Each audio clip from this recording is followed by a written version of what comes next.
Oke, kami dari kelompok 9 akan membahas tentang syariah dan ibadah. Syariah adalah ketentuan-ketentuan agama yang merupakan pegangan bagi manusia di dalam hidupnya untuk meningkatkan kualitas hidupnya dalam rangka mencapai kebahagiaan dunia dan akhirat. Syariah Islam adalah tata cara pengaturan tentang perilaku hidup manusia untuk mencapai keridhaan Allah Subhanahu wa Ta'ala yang dirumuskan dalam Al-Quran, yaitu surah Asy-Syura ayat 13, yang artinya Dia telah mengisyaratkan bagi kamu tentang agama yang telah diwasiatkannya kepada Nuh dan apa yang telah kamu wahyukan kepadamu dan apa yang telah kami wasiatkan kepada Ibrahim, Musa dan Isa, yaitu tegakkanlah agama dan janganlah kamu berpecah belah tentangnya. Amat berat bagi orang musyrik agama yang kamu seru mereka kepadanya. Allah menarik kepada agama itu orang yang dikehendakinya dan memberi petunjuk kepadanya orang yang kembali kepadanya. A. Pengertian syariah Islam dalam kehidupan. Ketentuan-ketentuan sebagaimana dirumuskan dalam syariah wajib dipatuhi. Orang Islam yakin bahwa ketentuan Allah Subhanahu wa Ta'ala terdapat dalam syariah itu adalah ketentuan Allah Subhanahu wa Ta'ala yang bersifat universal. Oleh karena itu, merupakan bagi hukum bagi setiap komponen dalam satu sistem. Hal ini berarti bahwa setiap ketentuan yang ditinggalkan atau dilanggar bukan saja akan merusak lingkungannya, tetapi juga akan menghilangkan fungsi parameter dalam komponen dalam sistem. B. Ruang lingkup syariah lain mencakup peraturan-peraturan sebagai berikut. Ibadah, yaitu peraturan yang mengatur hubungan langsung dengan Allah Subhanahu wa Ta'ala yang terdiri dari rukun Islam, mengucapkan syahadat, mengerjakan sholat, zakat, puasa, dan haji. Ibadah lainnya berhubungan dengan bersifat fisik. Bersuci meliputi wudu, mandi, tayamum, pengaturan menghilangkan najis, peraturan air, istinja, azan, qomat, iktikaf, doa, sholawat, umroh, tasbih, istighfar, khitan, pengurusan mayit, dan lain-lain. B. Mali, bersifat harta, kurban, akikah, al-hadyu, sidqoh, wakaf, fidyah, hibah, dan lain-lain. Muamalah, yaitu peraturan tentang mengatur hubungan seseorang dengan yang lainnya dalam hal tukar-menukar harta atau jual beli yang searti. Di antaranya dagang, pinjam meminjam, sewa menyewa, kerjasama dagang, simpanan, penemuan, pengupahan, rampasan perang, utang piutang, pungutan, warisan, wasiat, nafkah, titipan, jizah, pesanan, dan lain-lain. Munakahat, yaitu peraturan yang mengatur hubungan seseorang dengan orang lain dalam hubungan berkeluarga atau nikah dan yang berhubungan dengannya, di antaranya perkawinan, perceraian, pengaturan nafkah, penyusunan, memelihara anak, pergaulan suami istri, mas kawin, berkabung dari suami yang wafat, meminang, hulu, liam zilar, ilam walima, wasiat, dan lain-lain. Jinayat, yaitu peraturan yang menyangkut pidana, di antaranya kisos, diyat, kifarat, pembunuhan, zina, minuman keras, murtad, khianat dalam perjuangan dan kesaksian, dan lain-lain. Siasah, yaitu yang menyangkut masalah-masalah kemasyarakatan atau politik.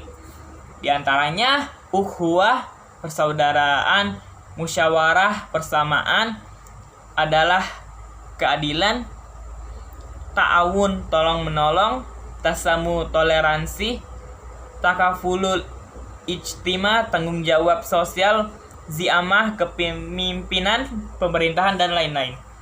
Akhlak, yaitu yang mengatur sikap hidup pribadi, diantaranya syukur, sabar, tawadlu, pemaaf, tawakal, istiqomah, syaja'ah, birrul walidain, dan lain-lain. Peraturan-peraturan lainnya seperti makanan, minuman, sembelihan, berburu, nazar, pemberantasan kemiskinan, pemeliharaan anak yatim, masjid,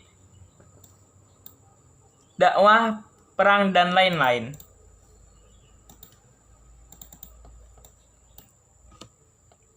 C. Sumber-sumber syariah. 1. Al-Quran. Al-Quran adalah kumpulan wahyu Allah Subhanahu wa Ta'ala yang diturunkan kepada Nabi Muhammad SAW yang dihimpun dalam sebuah kitab suci yang menjadi pegangan bagi manusia, yang diturunkan kepada Nabi Muhammad SAW dan merupakan undang-undang yang sebagian besar berisi hukum pokok. 2.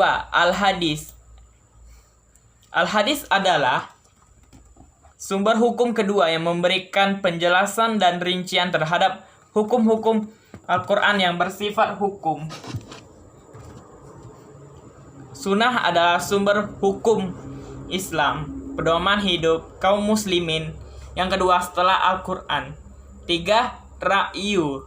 Ra'yu atau ijtihad, upaya para ahli mengkaji Al-Quran dan As-Sunnah merupakan untuk menetapkan hukum yang belum ditetapkan secara pasti dalam Al-Quran dan As-Sunnah. D. Klasifikasi pelaksanaan syariah. Syariah adalah ketentuan-ketentuan Allah Subhanahu wa Ta'ala yang mengatur dilaksanakannya atau tidak dilaksanakannya suatu perbuatan seseorang, baik menyangkut ibadah dalam arti kata khusus atau ibadah dalam arti luas. Klasifikasi sebagai berikut. Kelompok wajib, ijab. 2. Kelompok haram. 3. Kelompok sunnah. 4. Kelompok makruh. Yang kelima, kelompok yang diizinkan atau ibadah.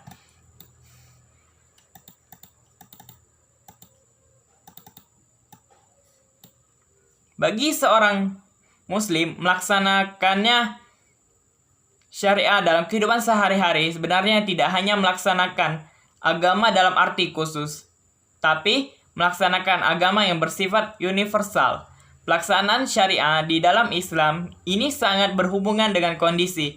Sebagai contoh, orang yang tidak mampu untuk melaksanakan suatu kewajiban secara normal, maka dia pasti melaksanakannya dengan cara lain. Oke, hanya itu saja dari materi saya. Selanjutnya ibadah akan dilanjutkan oleh Suli Septiani. Dan hakikat ibadah. 1. Pengertian ibadah. Ibadah secara etimologi berasal dari kata bahasa Arab yaitu abidaya budu abedan, ibadatan, yang berarti taat.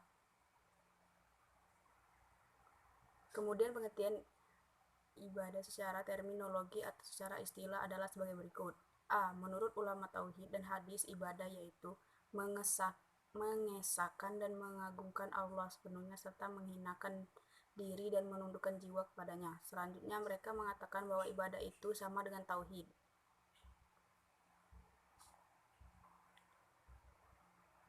B. Para ahli di bidang akhlak mendefinisikan ibadah sebagai berikut. Mengerjakan segala bentuk ketaatan badaniyah dan melaksanakan segala bentuk syariat atau hukum, akhlak, dan segala tugas hidup atau kewajiban-kewajiban yang diwajibkan atas pribadi, baik yang berhubungan dengan diri sendiri, keluarga, maupun masyarakat, termasuk dalam pengertian ibadah. C. Menurut ahli fikih, ibadah adalah segala bentuk ketaatan yang dikerjakan untuk mencapai keridhaan Allah SWT dengan mengharapkan pahalanya di akhirat. Hakikat ibadah. Tujuan diciptakannya manusia di muka bumi ini yaitu untuk beribadah kepada Allah SWT. Ibadah dalam pengertiannya itu komprehensif. Menurut Syekh Al-Islam Ibnu Taimiyah adalah sebuah nama yang mencakup segala sesuatu yang diciptakan dan diridhoi Allah SWT, berupa perkataan baik amalan batin ataupun yang zahir nyata. Adapun rokaat ibadah yaitu hakikat ibadah yaitu satu, ibadah adalah tujuan hidup kita. Dua, hakikat ibadah itu adalah melaksanakan apa yang Allah cinta dan ridhoi. Tiga, ibadah akan terwujud dengan melaksanakan perintah Allah dan menjauhi larangannya. Empat, hakikat ibadah sebagai cinta. Lima, jihad di jalan Allah. Enam, takut. Maksudnya tidak merasakan sedikit pun ketakutan kepada segala bentuk dan segala jenis makhluk melebihi ketakutannya kepada Allah Subhanahu wa taala. Dasar-dasar ibadah dan fungsi ibadah. A. Dasar-dasar ibadah. Ibadah harus dibangun atas 3 dasar. Pertama, cinta kepada Allah dan Rasul-Nya. Ada 3 hal yang apabila terdapat pada seorang, niscaya ia akan dapat manisnya iman, yaitu bahwa Allah dan Rasul-Nya lebih ia cintai daripada yang lain, bahwa ia tidak mencintai seseorang. B. Fungsi ibadah. Ada 3 aspek fungsi ibadah dalam Islam. 1. Mewujudkan hubungan antara Tuhan dan hambanya. 2. Mendidik mental dan menjadikan manusia ingat akan kewajiban dengan sikap ini. 3. Melatih diri untuk berdisiplin. Ruang lingkup dan syarat terima ibadah. 1. Ibadah secara umum atau ghairu mahdah. 2. Ibadah secara khusus mahdah. Syarat-syarat diterimanya ibadah. 1. Ikhlas karena Allah semata, bebas dari syirik besar dan kecil. 2. Ittiba, sesuai dengan tuntunan Rasulullah SAW. 3. Meninggalkan riya. Keutamaan ibadah. Di antara keutamaan ibadah adalah ibadah mensucikan jiwa dan membersihkannya. Manusia sangat membutuhkan ibadah melebihi segala-galanya. Tidak ada yang dapat mententeramkan dan mendamaikan serta menjadikan seorang merasakan kenikmatan hakiki. Ibadah dapat mengingatkan seorang untuk melakukan berbagai kebajikan dan meninggalkan berbagai kemungkaran. Seorang hamba dan dengan ibadahnya kepada Rabb-Nya dan membebaskan dirinya dari belenggu penghambaan kepada makhluk.